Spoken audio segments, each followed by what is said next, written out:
Namaste everyone. I am Axat and I am in my home state of Bihar. And what better place to talk about space exploration than from this wonderful part of our countryside in India? Now, for those of you who don't realize the context behind that sarcasm, which is the t shirt I was wearing yesterday in my first vlog of this year's Chhath trip to Bihar.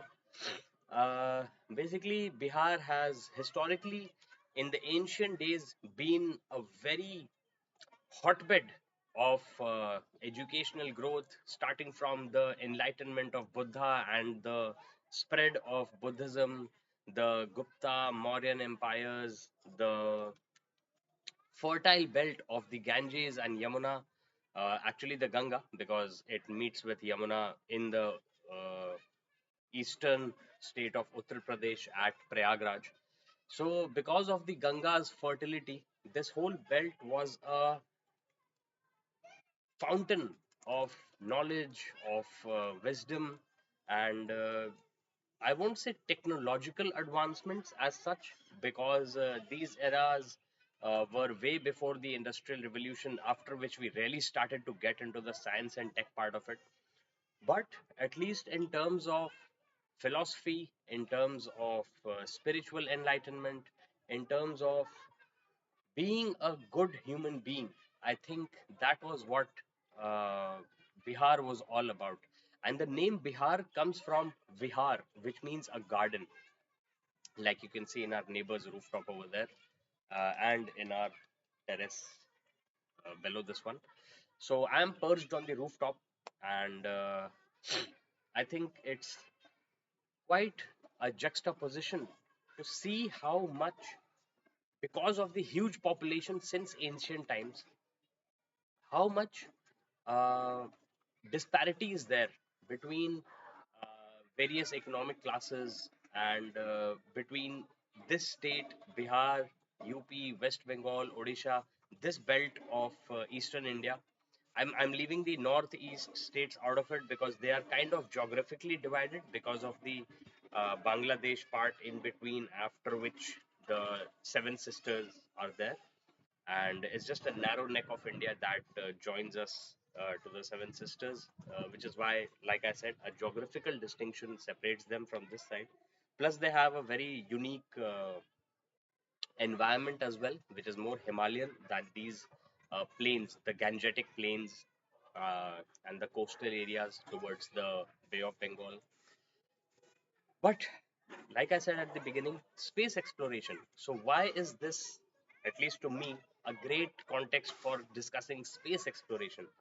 That's because some things that were developed for space exploration percolate down, trickle down to make society better, to make life better at the individual level, at the family level, at the uh, general level.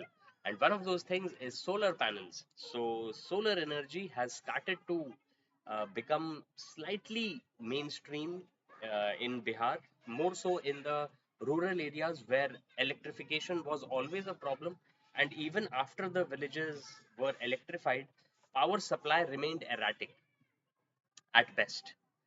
And so I think using the power of the sun to power the growth of Bihari and Uttar Pradeshi villages and West Bengal villages, Indian villages, south, north, east, west, doesn't matter. When we went to Ladakh, we saw the Pradhan Mantri Yojana, I think it was called Ujjwal or some light meaning name like that, which was focused on providing solar energy to the backward parts of Ladakh. And I think Ladakh is, of course, another well suited area for the implementation of solar energy because it's tough to electrify the remote parts. And during the winter months, they are absolutely cut off when the roads are closed due to snowfall. Uh, and at the same time, in Bihar, down here in the plains, solar energy can play a big part. So, from the ancient roots, the worship of sun as one of the main gods, which is what the Chhath Puja for which we have arrived in our home state is all about. So, worshipping the sun as the source of all life is actually sensible, and celebrating it in an eco-friendly, environmentally conscious way with food that is distributed amongst family, friends, relatives, and of course needy people when we revisit certain religious sites like the uh, Garibsthan and various other places that we have visited in our last year's trip as well. And when we go to both Gaya, Nalanda, Rajgir, which is where my ancestral village is, uh, we are going to. There's a couple of white pigeons on that rooftop over there that distracted me for a moment. So I guess it's a symbol of peace, a harbinger of not doom but the uplifting of gloom. And thankfully, the sun is not beating down so harshly as it was a couple of days ago when we arrived. It's become at least bearable to sit as long as I am sitting here in the sun. Uh, but that's what global warming is all about. That's what climate change is all about. The earth is heating up, and our future generations are going to be bearing the most brunt of it, the biggest brunt of it. We ourselves, in our lifetimes, as I've said multiple times before, used to make projects about global warming and climate change when we were in school. And now we are actually seeing within a lifespan, half a lifespan, that those uh, global tragedies are happening. And unless we educate our younger generation to actually utilize what we learn from space exploration, what we learn from science and technology as it progresses, to make life better here on earth, which is why I used solar energy as an example. uh, Humanity is doomed. Humanity is doomed, and we need to take some corrective actions. It's not a one shot solution, it's more of a long term sustainability goal. And that is why I think we need to have a very close relation with nature.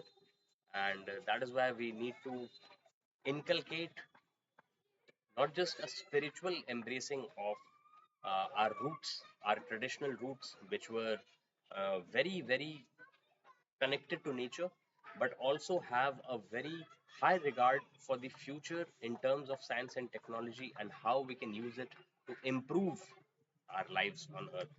And space exploration, like I said, and I have said in my entire playlist, which you can check out at the card, which I'll link either here or here,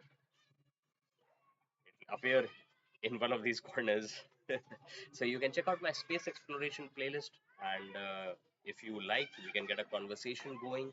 Advitya, my little baby daughter, when she grows up and watches her dad, I hope she will continue to be inspired and actually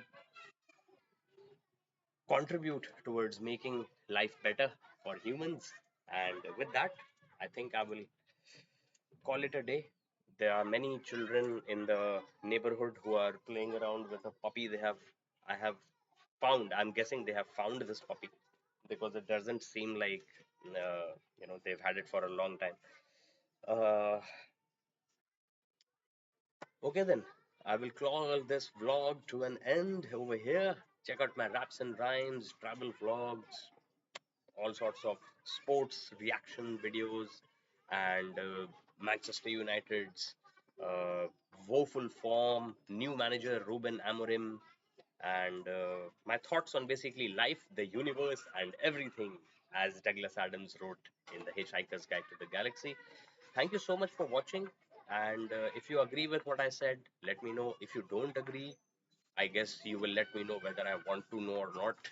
That's the way YouTube rolls, and that is the way we shall continue to roll. All right, thank you so much for watching. I'm Akshat from India, and happy Chhath. Take care, stay safe, namaste.